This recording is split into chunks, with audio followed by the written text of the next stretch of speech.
Welcome to my channel. প্রিয় ছাত্রছাত্রীরা, তোমরা যারা WBJER পরীক্ষা দিয়েছিলে ইঞ্জিনিয়ারিং বা ফার্মেসিতে ভর্তি হওয়ার জন্য, এবং তোমাদের কিন্তু পরীক্ষার রেজাল্ট অলরেডি কিছুদিন আগে বেরিয়ে গেছে, এবং তার সাথে বলি তোমাদের কিন্তু রেজিস্ট্রেশন বা চয়েস ফিলিং প্রসেস কিন্তু শুরু হয়ে গেছে। অর্থাৎ কাউন্সিলিং প্রসেসের যেটা ফার্স্ট স্টেপ, সব থেকে ইম্পর্ট্যান্ট স্টেপ, সেটা কিন্তু শুরু হয়ে গেছে অলরেডি। তো চয়েস ফিলিংয়ে কিন্তু কোনো রকম ভুল করা যাবে না। চয়েস ফিলিংয়ে ছোট্ট একটা ভুলের জন্য কিন্তু তোমার একটা ভালো কলেজ হাতছাড়া হয়ে যেতে পারে, অথবা চয়েস ফিলিং খুব ভালো করে করলে সেক্ষেত্রে অনেক খারাপ র্যাঙ্ক হওয়া সত্ত্বেও তুমি কিন্তু ভালো কলেজ পেতে পারো।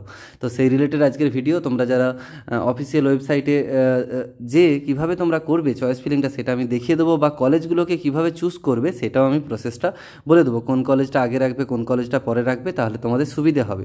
এইভাবে করলে সুবিধে হবে। দেখে নাও ভিডিও শেষ পর্যন্ত। WBJEE গুগলে সার্চ করলে কিন্তু এই পেজটায় চলে আসবে। এখান থেকে তোমরা জাস্ট এক্সামিনেশন যে রয়েছে, দেখতে পাচ্ছ এক্সামিনেশন, এখানে ক্লিক করবে। ক্লিক করার পর WBJEE আসবে। এখানে দেখতে পাবে যে তোমাদের কিন্তু চয়েস ফিলিং শুরু হয়ে গেছে, online registration and choice filling. দেখতে পাচ্ছ এখানে তোমাদের রোল নাম্বার, পাসওয়ার্ড, সিকিউরিটি পিনটা দিয়ে তোমরা লগ ইন করলে কিন্তু চয়েস ফিলিংয়ের পোর্টালে তোমরা পৌঁছে যাবে। তারপরে কিভাবে চয়েস ফিলিং করবে বা কোন কলেজটাকে আগে কোন কলেজটাকে পরে রাখলে তোমরা ভালো কলেজ পেতে পারো, সেই নিয়ে বিস্তারিত আসছে। দেখো, কলেজগুলোর মোটামুটি একটা লিস্ট এখানে আমি করে রেখেছি। তো কিভাবে কোন কলেজগুলোকে আগে রাখবে, কোন কলেজগুলোকে পরে রাখবে, অনেকেই এখানে কনফিউজ হয়ে যায়। ঠিক আছে, সেই কনফিউশনটা দূর করার জন্যই আমি এই একটা লেখা আছে এখানে কাগজে, জাস্ট তোমাদেরকে বলে দিচ্ছি যে কিভাবে তোমরা করবে চয়েস ফিলিংটা। তো প্রথমেই কি করবে, যার যেমনই র্যাঙ্ক হোক না কেন, তো তোমাদের প্রথমেই ভাবার দরকার নেই। কারো হয়তো 30,000 র্যাঙ্ক হয়েছে, ঠিক আছে, সে প্রথমেই ভাবলো যে আমার তো সরকারি কলেজ হবে না, আমি দিয়ে কি করব। তো এরকম ভাবার কোনো দরকার নেই।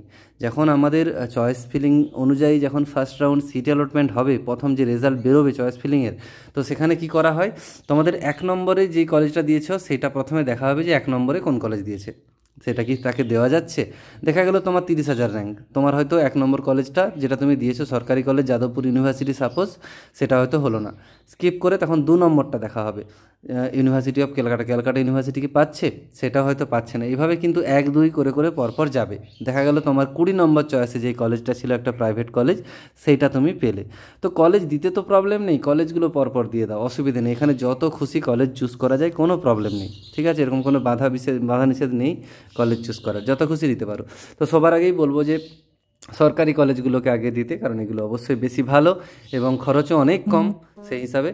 তো দেখে নাও এবার কীভাবে চয়েস ফিলিং করবে। প্রথমে ধরো, আবার কারো এখানে আমি 2 রকম করেছি। TFW ক্যাটাগরি যাদের ছিল, অর্থাৎ টিউশন ফিজ ওয়েভার স্কিম, তাতে দেখবে একটা র্যাঙ্ক আসছে। ঠিক আছে, TFW র্যাঙ্ক তোমাদের আসছে। কেউ যদি TFW ক্যাটাগরিতে ভর্তি হতে চাও, সেটাও একটু বলে দেই বিষয়টা কি। টিউশন ফি ওয়েভার স্কিম মানে এখানে তোমাকে একটা তোমার ফ্যামিলি ইনকাম, অর্থাৎ বাবা মায়ের ইনকাম টোটাল মিলে বছরে 2.5 লাখের কম যদি হয়, সেক্ষেত্রে তোমরা TFW সার্টিফিকেট একটা করতে পারবে বিডিওর কাছ থেকে। একটা ফর্মেটে রয়েছে, ওই ফর্মেটটা নিয়ে যেয়ে বিডিও অফিসে তোমাদের করতে হবে। আগের বছর আমার ভিডিও ছিল, সেখান থেকে তোমরা দেখে নিতে পারো, অসুবিধে নেই, তোমরা সেখানে পেয়ে যাবে, বা আমার চ্যানেলে তোমরা ভিডিও পেয়ে যাবে।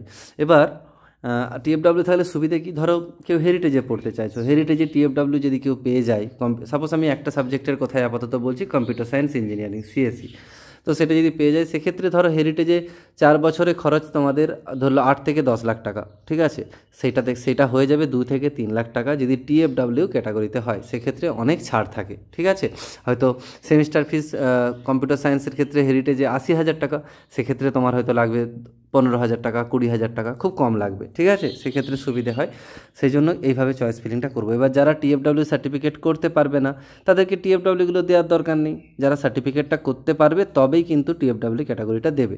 নাহলে তুমি TFW ক্যাটাগরি করে দিলে এখানে চয়েস ফিলিং করার সময় তোমার হয়তো সার্টিফিকেট নেই, সেক্ষেত্রে কিন্তু প্রবলেম হয়ে যাবে। ঠিক আছে, তো প্রথমে কিভাবে করবে দেখো। 1 নম্বরে অবশ্যই 1 নম্বরে ধরো কেউ কম্পিউটার সায়েন্স নিয়ে করছে, যে এবারে ওটা আমি বলছি না, দেখো ওটা তো আমি বলবো না যে কার কী সাবজেক্ট। ধরো আমি কম্পিউটার সায়েন্স নিয়ে বলছি, যে যেই সাবজেক্টটা নিয়ে পড়তে চাও সে সেই সাবজেক্টটা দিয়েই দেবে। ঠিক আছে, বা অনেক সময় কারো যাদবপুর ইউনিভার্সিটি প্রায়োরিটি থাকে, যে যাদবপুর ইউনিভার্সিটিতে যাই পড়বো তাই করব, মানে যাই পাবো তাই পড়বো। ঠিক আছে, বা ক্যালকাটা ইউনিভার্সিটিতে যাই পাবো, বা সরকারিতে যাই পাবো সেটা নিয়েই পড়বো। সেক্ষেত্রে তোমরা কী করবে বলো তো, সেই ক্ষেত্রে চয়েস ফিলিংয়ের নিয়ম হচ্ছে যে ধরো এই 5টে কলেজ মোটামুটি সরকারি কলেজ বেটার। 1 মিনিট,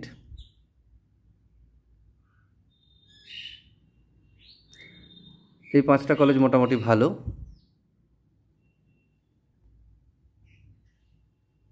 এই 5টা কলেজ। তো যেমন আছে যাদবপুর, তারপরে 2 নম্বরে রাখা যায় ক্যালকাটা ইউনিভার্সিটি, 3 নম্বরে তোমরা কল্যাণীকেও রাখতে পারো, ম্যাকআউটকে 4 নম্বরে রাখতে পারো, বা 3 ম্যাকআউটকে রেখে কল্যাণীকে 4-এ রাখতে পারো। আর আছে জলপাইগুড়ি, এগুলো রয়েছে। ধরো এই 5টা কলেজ রয়েছে সরকারি, ঠিক আছে, ভালো যেগুলো মোটামুটি।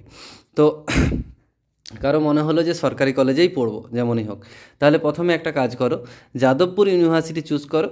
যাদবপুর ইউনিভার্সিটি এখন চয়েস ফিলিং করবে, দেখতে পাবে যাদবপুর ইউনিভার্সিটি কলেজ চুজ করা আছে প্রথমে, তারপরে ট্রেড চুজ করা রয়েছে। ধরো যাদবপুর ইউনিভার্সিটি সিএসসি 1 নম্বর, তারপরে যাদবপুর ইউনিভার্সিটি মেকানিক্যাল ইঞ্জিনিয়ারিং, তারপরে যাদবপুর ইউনিভার্সিটি সিভিল ইঞ্জিনিয়ারিং, তারপরে কম্পিউটার, যাদবপুর ইউনিভার্সিটি ইলেকট্রিক্যাল। যাদবপুরে সবগুলো দিয়ে দাও যতগুলো এগুলো পছন্দের সাবজেক্ট, তারপরে কলকাতা শুরু করো। এভাবেও করতে পারো চয়েস ফিলিং, ঠিক আছে। আরেক রকম প্রসেস আমি যেটা বলেছি, সাপোজ কেউ কম্পিউটার সায়েন্স নিয়েই পড়তে চাইছো, সেক্ষেত্রে এই ধরনের করবে। ধরো 1 নম্বরে তোমরা যাদবপুরকে রাখলে কম্পিউটার সায়েন্স, 2 নম্বরে ক্যালকাটা ইউনিভার্সিটি, 3 নম্বরে ম্যাকআউট বা কল্যাণীকে 3 নম্বরে, ম্যাকআউটকে 4 নম্বরে রাখবে, জলপাইগুড়িতে 5 নম্বরে রাখলে সিএসসি। এবার আসছি টিএফডব্লিউ ক্যাটাগরিগুলোর কথা। দেখো হেরিটেজের বেসরকারি কলেজ হেরিটেজ টিএফডব্লিউ কম্পিউটার সায়েন্স, এরকমই আসবে, দেখবে হেরিটেজ টিএফডব্লিউ কম্পিউটার সায়েন্স, এটাকে রেখে দাও 6 নম্বরে। তারপরে এখানে একটা আমি ব্রাঞ্চ করতে বলবো, এই 3টে কলেজ ভালো, যেহেতু 3টে কলেজ মিলে একটা ব্রাঞ্চ করো, ঠিক আছে। মানে হেরিটেজ টিএফডব্লিউ কম্পিউটার সায়েন্স হলো, তারপরে আইএম টিএফডব্লিউ কম্পিউটার সায়েন্স, তারপরে টেকনোমেন সল্টলেকের টিএফডব্লিউ কম্পিউটার সায়েন্স, 3টে হয়ে গেল। এবার এই 3টে কলেজেরই প্লেনগুলো তারপরে দিয়ে দাও, সিম্পলি প্লেনগুলো বলতে তারপরে দিয়ে দাও হেরিটেজ আইএম টেকনোর জেনারেলটা, 3টে দেওয়া হয়ে গেল, ঠিক আছে। তারপরে আসবো বাকি আবার একটা ব্রাঞ্চ করব এখানে, এই 3টে নেতাজি আরসিসি, এই 3টে নিয়ে নেতাজি আরসিসি হলদিয়া, 3টেরই টিএফডব্লিউ কম্পিউটার সায়েন্স নিলাম প্রথমে, আবার 3টারই প্লেনগুলো তারপরে নিলাম, আবার শেষে এই 4টাকে ব্রাঞ্চ করবো, এই 3টাকে ব্রাঞ্চ করব। BP Poddar, AOT, Saint Thomas, তার সাথে নারুলা করতে পারো, নারুলা, এগুলোকে আবার 4টে টিএফডব্লিউ দেবো, আবার 4টে শেষে দেবো। এইভাবে কিন্তু চয়েস ফিলিং করতে পারো, তাহলে দেখবে তোমাদের মোটামুটি পছন্দ মতো কলেজ কিন্তু এসে যাওয়ার খুব বেশি চান্স থাকবে, ঠিক আছে। বা কেউ যদি বলে যে আমার ইকোনমিক্যালি কন্ডিশন খুব খারাপ, বেশি খরচ করতে পারবো না, তো সেক্ষেত্রে তারা কি করবে, সব সরকারি কলেজগুলো দিয়ে দাও। আমি যেভাবে বলছিলাম যে সরকারি কলেজগুলো, এই সরকারি কলেজগুলো আছে, 1 মিনিট, এই সরকারি কলেজগুলো দিয়ে দাও। ধরো যেমন প্রথমে বলেছিলাম যাদবপুরের প্রথমে কম্পিউটার সায়েন্স দাও, Jadavpur mechanical, Jadavpur electrical, Jadavpur civil, সব দিয়ে দাও, ঠিক আছে। এখানে একটা মনে রাখতে হবে, যাদবপুরের কিছু সাবজেক্ট আছে যেমন প্রিন্টিং টেকনোলজি, অত কেউ ভর্তি হয় না, ফুড টেকনোলজি, অত কেউ ভর্তি হয় না, এগুলো ডিমান্ড নেই, এগুলো কিন্তু দিতে যেও না প্রথমে, ঠিক আছে। তারপরে শেষে আরও সরকারি কিছু কলেজ রয়েছে, যেমন দেখো এগুলো রয়েছে, এই কলেজগুলো দিতে পারো। Government college of engineering and ceramic technology কলকাতায় রয়েছে, লেদার টেকনোলজি, টেক্সটাইল টেকনোলজি, এগুলো রয়েছে, এগুলো তারপরে দিতে পারো, ঠিক আছে। তারপরে যেগুলো দেবে যাদের একটু ইকোনমিক্যালি ক্রাইসিস, তারা তারপর এইগুলো সব দিয়ে দিও, এইগুলো মানে টিএফডব্লিউ ক্যাটাগরির যেগুলো রয়েছে সেগুলো সব দিয়ে দিও। এইভাবে কিন্তু চয়েস ফিলিং করো, এবং এই কলেজগুলোকে এইভাবে চুজ করলে আশা করি তোমরা ভালো কলেজ পেয়ে যাবে। চলো ভিডিওটা এখানেই শেষ করব, পরবর্তী সময় তোমাদের কাউন্সিলিং রিলেটেড আরও অনেক ভিডিও আসতে থাকবে, দেখতে থাকো, স্টে টিউনড। আর কেমন লাগলো একটু জানিও, একটা কমেন্ট, একটা লাইক কিন্তু আশা করব তোমাদের কাছ থেকে, এবং বন্ধুদের একটু শেয়ার করে দিও।